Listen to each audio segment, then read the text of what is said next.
خصوصیت کے ساتھ ایک خاص عمل جو اس وقت بہت مجرب عمل ہے، جس کی طرف میں نے گزشتہ جمعہ بھی یا پیوستہ کسی موقع پر عرض بھی کیا تھا، وہ ہے لا حول ولا قوت الا باللہ کا ورد 500 مرتبہ۔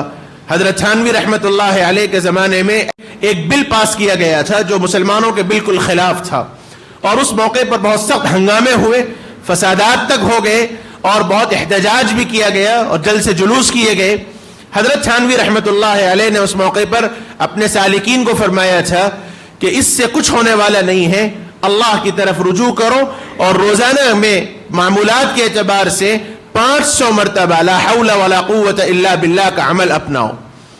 اور حضرت کے سالکین نے یہ بات فرمائی ہے کہ مکمل طور پر 5 دن بھی نہیں گزرے تھے، 5 دن بھی نہیں گزرے تھے، حکومت نے وہ بل واپس لیا اور اس قانون کو ختم کر دیا۔ اس لیے اللہ کی ذات سے امید ہے اور ہمارا یقین ہے کہ کرنے والی ذات اللہ کی ہے، کائنات کا سارا نظام اللہ ہی کی مرضی سے چلتا ہے۔ یہ سب تو آزمائشیں ہیں، اور مسلمان کبھی ان حالات سے پریشان نہیں ہوتا۔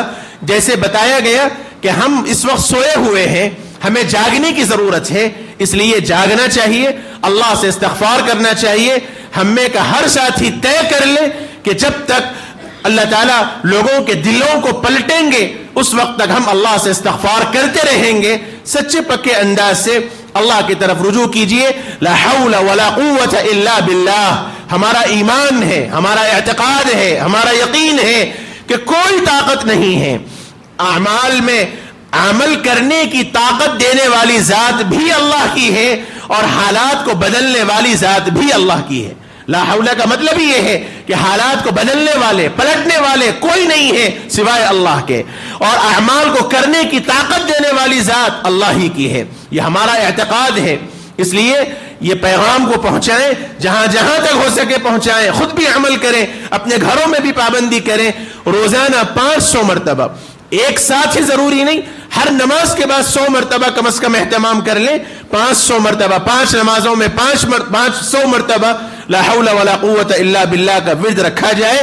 اللہ پاک انشاءاللہ حالات بدلیں گے، مسلمانوں کو اس سے پریشان ہونے کی ضرورت نہیں ہے۔ اتحاد کا ثبوت دیجئے، اپنے اندر فکر پیدا کیجئے، اپنے اندر اللہ سے رجوع کی فکر پیدا کیجئے، یہ سب حالات انشاءاللہ بدلیں گے۔